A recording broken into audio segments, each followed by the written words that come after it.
Полноценный удар России по Германии Кремль назвал сроки и цель. Москва впервые открыто озвучила план Путина. Военные вышли на улицы. Запад начал мобилизацию добровольцев. Гражданских экстренно готовят к войне. Украина обречена. Сенсационное признание президента. До капитуляции один шаг. Бунт против союзников. Польша ставит жесткий ультиматум. Вето на все договоренности по Украине. Киев резко ответил Варшаве. Демарш украинской верхушки, конфликт выходит из-под контроля. Это и многое другое к вечеру 6-го дня недели. Субботний вечер снег – это правильный способ завершить день. Главные новости прямо сейчас. Я Степан Путила. Поехали. Кремль назвал срок и цель. Не когда-нибудь, не если спровоцируют, а конкретно год, и первой будет Германия. Идеолог Путина Сергей Караганов в большом интервью заявил, что Москва уже копит решимость ударить по Европе, и призвал не тянуть. Планы сейчас обсуждаются, а я считаю, что накапливается решимость начать бить гораздо более серьезно и по Украине, и по тем странам Европы, которые прямо участвуют в агрессии против России. Я думаю, что это произойдет через год. А чтобы совсем не оставалось сомнений, о чем речь, добавил и про ядерное оружие. Мол, пара серий ударов, и Европа разбежится. Сначала, конечно, не ядерными боеприпасами. И я выступаю за то, чтобы это было сделано как можно раньше. Я выступал за то, чтобы это было сделано уже прошлые годы, поскольку мы бессмысленно долго ведем эту войну. Вы называете Германию и Британию в первую очередь? Германию, Румынию, к сожалению. Потому что через Румынию идет поток оружия на Украине, и Польшу, к сожалению. Россия бессмысленно долго ведет эту войну. Вы тоже это услышали? Но хоть какая-то правда проскочила. Фронт буксует, земли утекают из-под ног. А когда на поле боя дела плохи, в ход идет последний козырь – пугать кнопкой. Этой дубинкой Караганов размахивает уже не первый и явно не последний год. И за это время никакая Европа так и не разбежалась от страха. Знакомая песня «У трусов всегда все завтра».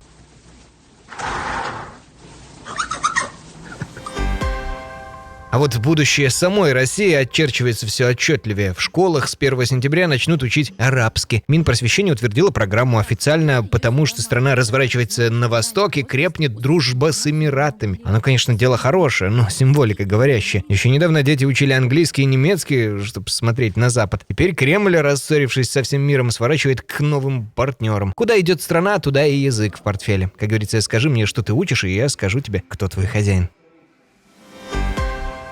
Сенсационное признание Макрона: Трамп, оказывается, едва не сдал Украину Путину со всеми потрохами. По словам французского президента, на прошлогоднем саммите в Аляске, помните легендарный Анкоридж, американский лидер был готов подписать с Кремлем сделку, по которой России отходили бы даже те украинские земли, которые ее армия и захватить-то не смогла, а самого Киева при этом никто и не спрашивать не собирался. Трамп тогда, уверяет Макрон, был убежден, что Украина обречена и хотел быстрого мира, то есть, по сути, капитуляции.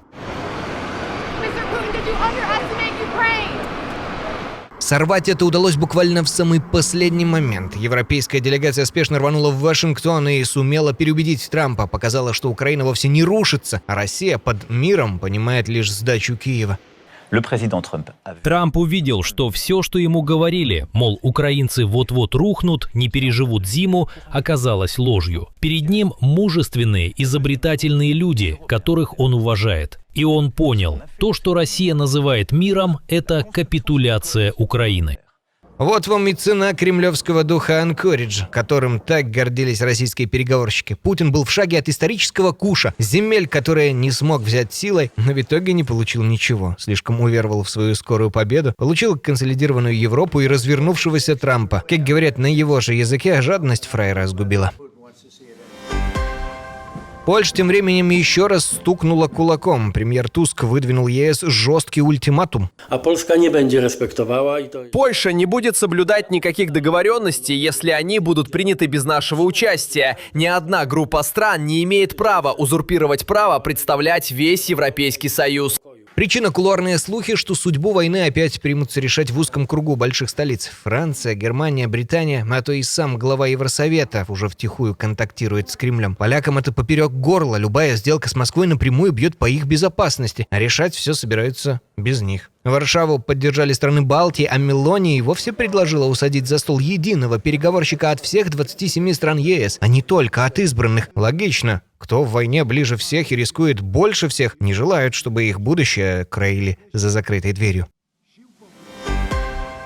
Конфликт Польши и Украины разгорается с новой силой. Теперь Киев отвечает Варшаве той же монетой. Сразу 3 украинских чиновников демонстративно вернули свои польские награды. Глава МИД Сибига отказался от командорского креста, следом посол Украины в Польше Боднар, а за ними и глава офиса президента Буданов, назвавший поступок Навродского подарком для московского агрессора. Украина продолжит биться в авангарде защиты всей Европы, в том числе Польши, платя самую дорогую цену. Но я не могу спокойно смотреть, как против наших граждан искусственно раскручивают маховик ненависти. А украинские дипломаты пустили в ход исторические козыри, напомнили, что того же ордена Белого Орла по сей день не лишены ни российская императрица Екатерина II, стершая Польшу с карты, ни итальянский диктатор Муссолини, союзник Гитлера. Мол, если уж речь о справедливости, начните с них, с мертвых. Так и катится снежный ком. Варшава в обиде за УПА и Волынь, Киев козыряет Екатерина и Муссолини, а награды летят в разные стороны. И что показательно, обе стороны хором твердят одно и то же. Выигрывает от всех этих ссор лишь Москва. Украина должна помнить, ничто не служит интересам Кремля больше, чем конфликт между поляками и украинцами. К счастью, нашлись и трезвые голоса. Польский премьер Дональд Туск, в отличие от своего президента, призвал всех остыть и не превращать историческую обиду в политическую драку. Конфликт между Польшей и Украиной радует Путина и шокирует наших союзников. Задача президентов заключается в том, чтобы снижать градус эмоций, а не подливать масло в огонь. Линия фронта проходит в другом месте. Лучше и не скажешь. Все понимают, но все равно подливают масло в огонь, который может сжечь всех. Стоит ли ворошить трудное прошлое именно сейчас, когда общий враг бьет по украинским городам? Ведь единственный, кто сегодня открывает шампанское, сидит в Кремле. И кажется, это все лишь начало большого раздора. Зеленский в ответ демонстративно отослал орден обратно в Варшаву новой почтой, съязвив, что раз уже эту награду не отобрали у Екатерины II, Муссолини и Шрёдера, то и Украина спорить не будет, обойдется без нее. Путин, оказывается, у нас теперь ровня Иисусу Христу. Не шутка, это на голубом глазу заявила прямо в эфире главная пропагандистка страны Маргарита Симоньян. Путин Владимир Владимирович – это человек, в котором невероятно развита эта черта, которую я считаю главной для человека. И она у него на уровне, мне кажется, приближенном к тем высоким стандартам, которые нам завещал Иисус Христос. Эта черта называется милосердие. Владимир Владимирович очень милосердный человек. И не переводя дыхание, добавила, что Путин — это еще и новый Сталин, но в хорошем смысле слова. И все это про человека, почему приказу 4-й год равняют с землей украинские города, а на днях дрон убил в Павлограде 8-летнюю девочку. Хорошенькое милосердие. Впрочем, чему удивляться, это та самая Симоньян, что недавно божилась. Никакой Киев мы бомбить не будем никогда, потому что есть причина первая. В Киеве расположены наши святыни. И никогда ни Владимир Владимирович, ни Сергей Кожугетович не примут решение о том, чтобы разбомбить Киево-Печорскую, например, лавру. Ту самую лавру российские дроны на днях и подожгли. Так что со святостью у кремлевских рупоров все стабильно. Что ни слово, то новый сорт лицемерия. В Крыму устроили еще одну бессонную ночь, и это уже не разовый налет, а планомерное удушение. С вечера над Симферополем и Севастополем гремели взрывы, дроны несколько часов кряду долбили Таврическую ТЭС. Столб черного дыма, пожар, похоже, рванул резервуар с топливом. Твою! Досталась и газовой станции «Журавлевка», что питает оккупантов. Итог: пол Крыма осталось без света и газа. Бьют не наугад, выбивают ровно те нервы, на которых держится вся российская группировка. Там кольцо вокруг острова сжимается каждой ночью. Чиновники пакуют чемоданы, а на пляжах роют окоп. Да, это уже не отдельные удары, а это первые такты большой осады. Военные вышли на улицы, власти заговорили о мобилизации добровольцев. Звучит как канун войны, но чтобы не вестись на вбросы, речь о Британии и диктатуре Стармера, которую уже рисует кремлевская пропаганда, там нет. Зато есть крупнейший за 60 лет кризис безопасности. 2 военных министра со скандалом ушли в отставку, обвинив премьера, что армию довели до ручки безденежьем. На этом фоне Лондон запускает новую военную доктрину и всерьез готовит гражданских на случай войны. Открыто признавая, страна под угрозой на собственной территории из-за диверсии и поджогов, а почерк-то кремлевский. И угроза невыдуманная. На днях британский спецназ штурмом взял в Ла-Манше танкер теневого флота РФ. Так что военные на улицах — это не крах демократии, как визжит пропаганда, а признак того, что Британия почуяла дыхание гибридной войны от России и начала готовиться уже всерьез. Россия уже вышла на уровень Европы. Правда, есть нюанс по ценам на бензин. Во что горящие нефтебазы выливаются на деле, теперь подсчитали и сами россияне через свои же суды. Всплыли арбитражные дела. После прилетов дронов топливо сгорает цистернами, фирмы теряют его сотнями тонн и грызутся. Кто оплатит убытки? Хозяева баз кивают на форс-мажор, но суды порой осаживают. Удары идут с начала войны регулярно. Что ж вы даже не застраховались? И это лишь верхушка айсберга. В суд попало только то, о чем не сумели договориться по-тихому. Прогорели, короче, по контрактам, как и НПЗ прогорели.